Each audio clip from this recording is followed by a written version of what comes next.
Sanibona, phinde nibikelele futhi namhlanje ngalethuba komzuzwana lehora. Sibonga umkhulu wesabekayo, obabazekayo, ongcwele, ongabonayo, isinkwa sethu uJesu. Namhlanje nje uNkulunkulu kwathinta kakhulu enhlizweni yami ukuthi bakhumbuze ngemiyalelo yesitha, bakhumbuze ngemiyalelo yesitha ukuthi yabo nje uNkulunkulu enemiyalelo eyishumi, noSathane unemiyalelo futhi naye. Uke wathi nje omunye umfundisi, uma ungakholwa uyisangoma. And yazi ngayibuka lento ngokujula ngoba kahle kahle izangoma uyise wazo noma ubaba wazo isitha angithi uDraco uhlala emanzini, uhlala elwandle and izangoma zithwasaphi zithwasa olwandle and amandla ziwathola lapha zonke. Wathi uma ungakholwa nje uyisangoma ngoba kuzona zonke cause isangoma sivele ngemoya imoya yamandawe, imoya yamamemedi and amamemedi ahlala emanzini angithi. And amamemedi iwona akhiqiza lezi zinto lezi esey'thandwa abantu besifazane njengamanje.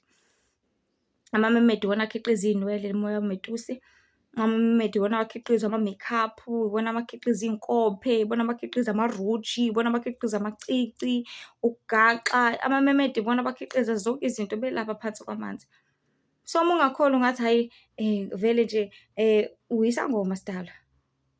Kushoda nje kancane ukuthi uthwasase umuntu hhayi ngine-dread lami nje engithanda, hawu useduze kakhulu-ke wena. Cause lo moya wemetusi uvela usekhanda lakho. Cause kusuke kuyinyoka lezi bantu kaNkulunkulu, ngokunganaki spiritually iy'nyoka.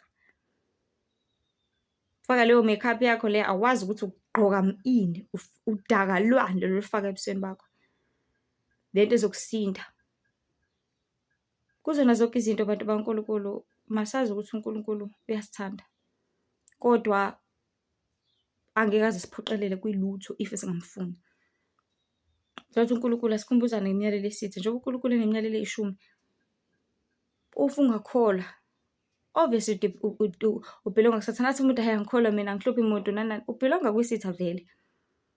Because somehow uyayikhonza noma uyayigcina imiyalelo yesitha. If ungagcina kaNkulunkulu ukhonze yesitha. Because yaNkulunkulu ithi ungabi nabanye uNkulunkulu ngaphandle kwami akithi. And baningi uNkulunkulu lapha emhlabeni. Khona uNkulunkulu wesisu, khona uNkulunkulu wamandike wamandawo, khona uNkulunkulu wey'ndlondlo, uNkulunkulu yonke le mimoya, zonke lezi zinto. Even umntwana wakho ngaba uNkulunkulu wakho, umyeni wakho ngaba uNkulunkulu wakho, zonke izinto ozoyithanda kakhulu ukudlula uNkulunkulu ziba uNkulunkulu wakho. Even umsebenzi wakho, even imali, even ubumnandi, zonke izinto zingaba uNkulunkulu wakho. So uthi uNkulunkulu ungabi nabanye uNkulunkulu ngaphandle kwami. Ungazikhothameli, ungazikhonzi. Yabo amaphathi ukuzikhothamela ukuy'khonza usuwuphulile. Boko Valentine, uChristmas Day, wonke lama pagan holidays usuwuphulile umyalelo wesibili ungazikhothameli, ungazikhonzi. Ungaliphathi ngeze igama likaJehova and bahlezi beliphatha ngeze. Bahlezi benza amahlanga uNkulunkulu, athi angiphatha ngeze angeke kumyeka. Athi khumbula usuku leSabatha ulingcwelise. And bayirelaxela abantu makweSabatha, baqhubeka nemisebenzi yabo. Awu phela kumele ngenze njani, kumele ngiyosebenza. Athi umuntu hayi bangivumelekile phela enkonzweni, enkonzweni abanankinga. Uma usebenza ngeSabatha angithi kuyaphoqa, basho zonke izinto zabo. Kodwa uNkulunkulu uthe khumbula usuku leSabatha ungcwelise, akasho ukuthi athi ungebi, asihloniphe ihlwa nonyoka izinsuku zakho zande ezweni. Abasahloniphi abantu. Usuhlula ngisho umntwana uhlala etekisini and ave ngicasula leyo nto, umntwana omncane ozohlala etekisini umuntu omdala ame. Ukhokhile. Athi ungebi, ungabulali, ungaphi, ungafakazi amanga, ungafisi indlu yamakhelwane wakho. Ukubulala kona ukuthatha umuntu umgwaze. But nangamazwi awakhulumayo uyamqalekisa, uyambulala, uyamqeda ngayo. Uthi wena avuye isilima, avuye isehluleki. Lawo mazwi aba ispirit esifike sihlale kuye. Athi ungaphingi. Nake ingqondo yakwenza. Because akudingi ukuthi uze ube physically. Wamkhumula nje umuntu, wamcabanga ubungqunu bakho, wenza ucansi kwingqondo yakho usulendile. Isono sisi. So uNkulunkulu ngemiyalelo yakhe, if ungayigcini, if ungayazi, ungayiqondi, ungayenzi, ikhona oyigcinayo ngiyakuthembisa. And enye imiyalelo esithi, imiyalelo ewu-9. Oqala uthi Satan represent indulgence instead of abstinence. Bathi uSathane represent ukuthi uyimbandakanye uyenze into kunokuthi u-abstain. Uku-abstain ukuthi into angiyenzi inhlobo like angilenzi inhlobo ucansi. Ngoba ngifuna ingane, ngifuna ukushada, ngifuna zonke lezi zinto, so angizolwenza inhlobo. Kodwa uSathane uzothi hayi ungalenza ucansi, kodwa uzofaka ama-contraceptives, uzofaka i-condom. usugcinile umyalelo wesitha. Number 2, Saturn represent vital existence instead of spiritual pipe dreams. uNkulunkulu uyakhuluma ngamaphupho abantu baNkulunkulu. Kunabantu abakholelwa ukuthi amaphupho amanga, amaphupho awenyongo, amaphupho ukuthi nokuthi ayikho leyo nto. Wayethini kanti kobaba Joseph? Wayethini kanti kobaba Daniel? Ngoba uNkulunkulu ufika ngendlela yakhe. Esho njalo incwadi kaJobe, Jobe 33 verse 14 and 15 uthi ngifika umuntu esendlini zobusuku ngikhulume kanye nakabili elele engezwa. So uNkulunkulu uyafika nangezibonakalisa. uSathane ayikho leyo nto. Ngixola abantu baNkulunkulu athi uSathane ayikho leyo nto. Hayibo uNkulunkulu hayibo ngamaphupho ayikho leyo nto, amaphupho enyongo. So if usawumuntu okanjalo azi ukuthi ugcina umyalelo wesitha. And ngifisa abantu baNkulunkulu because siphila esikhathini zokugcina manje uKristu ngabuya noma nini. Sesenza i-checklist manje siyathika ukuthi ukuliphi wena, ukholelwa kwini, wenza ini, awenzi ini. Siyathika manje, siyathika. Izulu konakele abantu baNkulunkulu. Kuyangena emkhunjini, uyangena noma ungena wenza njani, ukhetha kuphi. Kuyathikwa kumaka i-list ngoba umkhumbi uzovalwa and uzolahla ukhiye bese iyeza imvula. Number 3, Saturn represent undefined wisdom instead of hypocritical self-deceit. Singabantu yazi sinobuhlakani obukhulu uKristu afisayo ukuthi asinikeze kona. Sinobuhlakani obukithi ukuthi uzifune wena uzazi ukuthi ngingubani.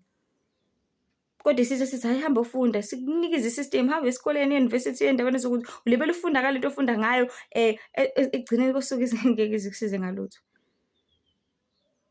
Ufundela ukuthi ube accountant, uzobe ubhizi nemali, impilo yakho ngubhizi nemali, ngawa wazi ukuthi kumele wenzeni, ngempilo yakho awazi, but ubambe lokho nje ingqondo yakho isibambe ya-programma wazobe esigqila sawaba i-robot laleyo into leyo. Usuwazi ukuthi uphilela yona kanti cha, uphilela uzosihlenga usindise umphefumulo wakho lapha emhlabeni. So if usaziphilela isinoma kanjani, because umyalelo oqala uSathane uthi enza isinoma kanjani. 4, Saturn represent kindness to those who deserve it instead of love wasted on ingrates. Uthi uSathane iba nomusa kubantu abawudeserve umusa, hayi kunanombani. Bona iphara ubalekele unganiningi ngisho uthola nto lithi lilambile uhlanganaphi. Uyawugcina umyalelo wesitha unganakile. Siyathika abantu baNkulunkulu. 5, Saturn represent vengeance instead of turning the other cheek. Uthi nje uSathane ukushayile mshaye nawe. Mbuyisele, okay akakhokhelanga imali yakho, nawe thatha imali yakho ungamkhokheli. Kanti abantu baNkulunkulu asingabuyisele kubi ngokubi. Ngisho kuthiwa umuntu sekubone kaningi kangakanani, mthethelele 77 times 7. Libe luxolile ungabali futhi. 6, Saturn represent responsibility to the responsible instead of concern of psychic vampires. Bese kwathi omunye umama wabona isibonakaliso, ebona izingane zasegcekeni zonke zingama-vampire. And abantu baNkulunkulu kukhona vele ukufika kwemimoya engcolile, imoya yama-Nephilim, imoya yama-vampire, imoya yamazimzim, imoya engcolile lapha emhlabeni izowenza yonke iqotho imbokodo nesisekelo. But umntwana wakho uyakwazi ukuthi umkhulise umkhalimi, akwazi ukuthi ahlenge kuloko kufaza lelo kona. Uyakwazi ukuthi umfundise izwi, uyakwazi ukuthi umnikelele kuKristu. Khona ezokwazi ukuthi asindiswe ngoba ukusindiswa kungokwabantu bonke. Sonke sizalelwe esonweni abantu baNkulunkulu, sonke sizalelwe emanyaleni, sonke sizalelwe ezintweni ezingcolile, kodwa ukwamukela uKristu noma ukusindiswa noma ukuphila okuphakathi kungokwethu sonke. Ngikhumbula nje uBrother Nimi ekhuluma ethi yazi uRamaphosa indlela oku-impossible ngayo ukuthi athole ukusindiswa noma amukele uKristu, ku-impossible ngale ndlela ukuthi mangathiwa akaspend yonke imali anayo in 1 minute. Ku-impossible ngiyakwazi ukuspend in 1 minute, even unyaka akakwazi ukuspend yonke imali yakhe anayo. Engayispenda kanjani? Mhlawumbe ngayidla edla ini in 1 minute. Ngoba even nokudla awudli nge-minute kuphela. So kwakona ukuthi kushiwe leyo nto leyo, kusho kukhulunyeka egameni lokuthi wonke umuntu uyalangazeleleka yazi. Ngoba uma esho kanjalo wayesho ukuthi ukunqaba kwakhe. Hayi ngoba uKristu bengamfuni, hayi ngoba uKristu ezulu engalivulelanga, ulivulele bonke abantu. Ngiyakhumbula even ngamkhuleko kwaNongoma obumenyezelela dadewethu Sister Nomtha.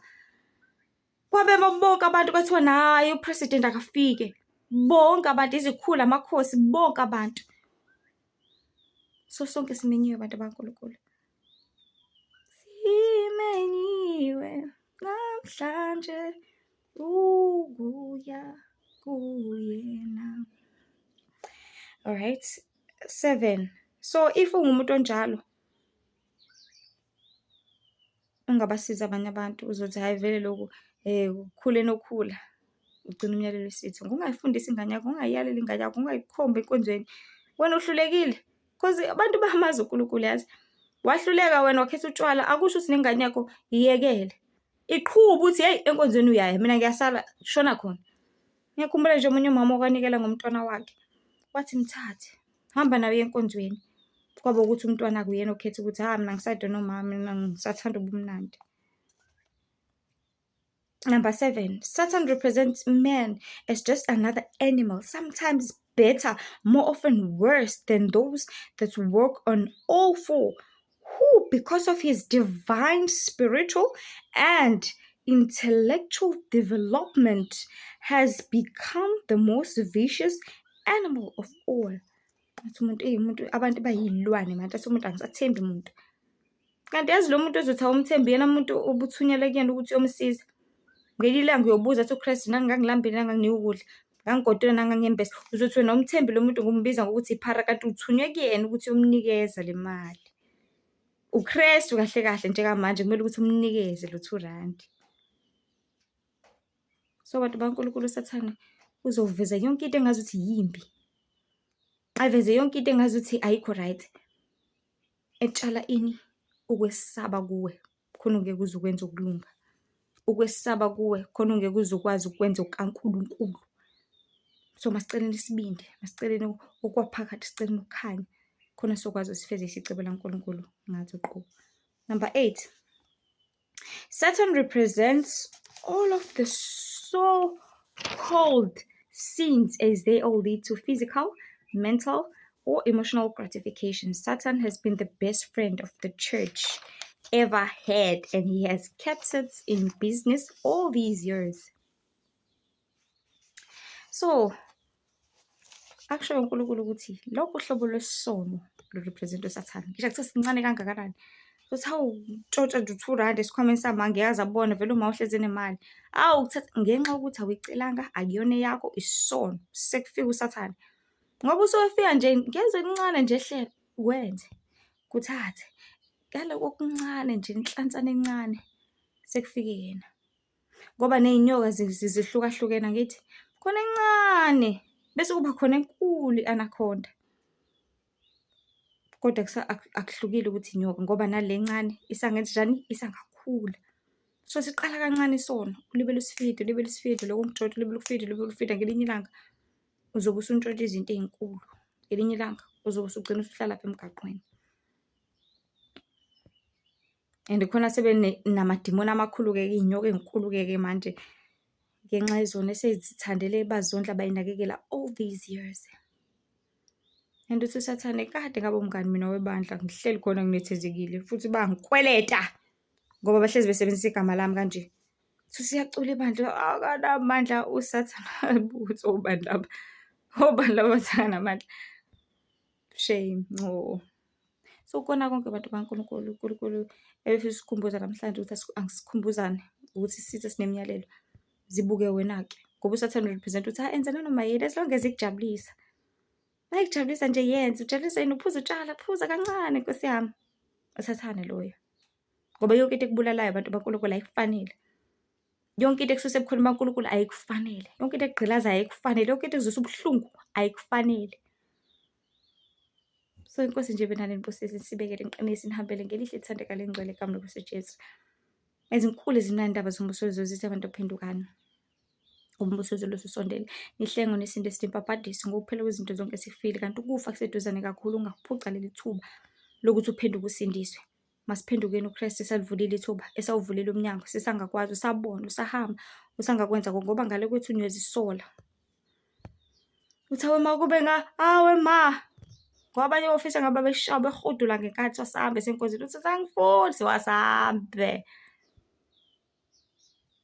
So kona konke bantu baNkulunkulu, masiy'size thina kusenzeka, ukuze singalahlwa, ukuze singayisoli, ukuze singakhali, ngoba ukuphila okuphakathi kukhona kodwa kutholakala ngoKristu Jesu. Inkosi nje ibe nani, nibusise njalo. uNkulunkulu uyasizonda isono, uNkulunkulu uyabuthanda ubungcwele. Inkosi ibe nani manje uze phakade. Amen.